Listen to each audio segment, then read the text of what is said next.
పార్లమెంట్లో దీన్ని ప్రవేశపెట్టి చర్చ కూడా జరిపి ఉంటే ఇవాళ అవకాశం ఇలాంటి అన్నెసరీ.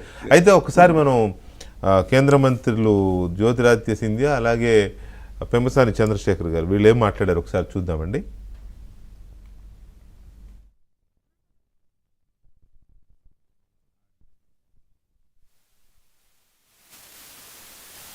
अगर आप चाहते हो तो इसको आप एक्टिवेट करो, अगर आप नहीं चाहते तो इसे एक्टिवेट मत करो. अगर आप इसको अपने फोन पे रखना चाहते हो तो रखो, अगर आप इसको डिलीट करना चाहते हो तो डिलीट करो.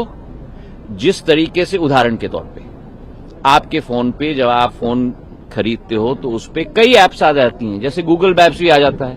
अब आपको गूगल मैप इस्तेमाल नहीं करना है तो आप डिलीट कर लो.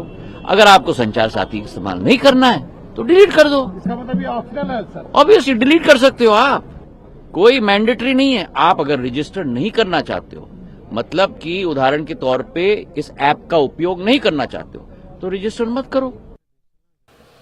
ఈ ఫైనాన్షియల్ ఫ్రాడ్ని, స్పామ్ని, వీటన్నిటిని ఎలా ప్రివెంట్ చేయాలనే ఉద్దేశంతో మేము ఈ సంచార్ సాథి యాప్ అనేది బిల్డ్ చేసి అన్ని వెర్నాక్యులర్ లాంగ్వేజెస్లో లాస్ట్ 1.5 yearలో యాక్చువల్గా నేనే దీన్ని లీడ్ తీసుకొని వర్క్ చేశాం.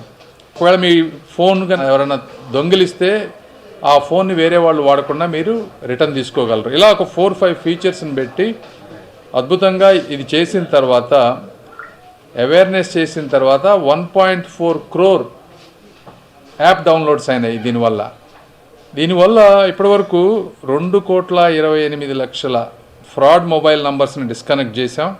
హ్యాండ్ సెట్స్ వచ్చేటప్పుడు 2,27,000, వాట్సాప్ అకౌంట్స్ 1,35,000, అదేవిధంగా 26 లక్షల పోయిన ఫోన్లని ట్రేస్ చేసాం.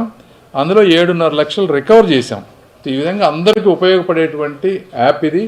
ఇందులో ఎక్కడా మీకు తెలియకుండా అసలు ఫోన్లో మీకుండే కాంటాక్ట్స్ తోటి సంబంధం లేదు, ఏమీ సంబంధం లేదు. కేవలం ఎవరైనా ఫ్రాడ్ కాల్ వస్తే ఆ కాల్ని మీరు రిపోర్ట్ చేయటం, లేదా ఫ్రాడ్ ఎస్ఎంఎస్ వస్తే ఎస్ఎంఎస్ రిపోర్ట్ చేయటం.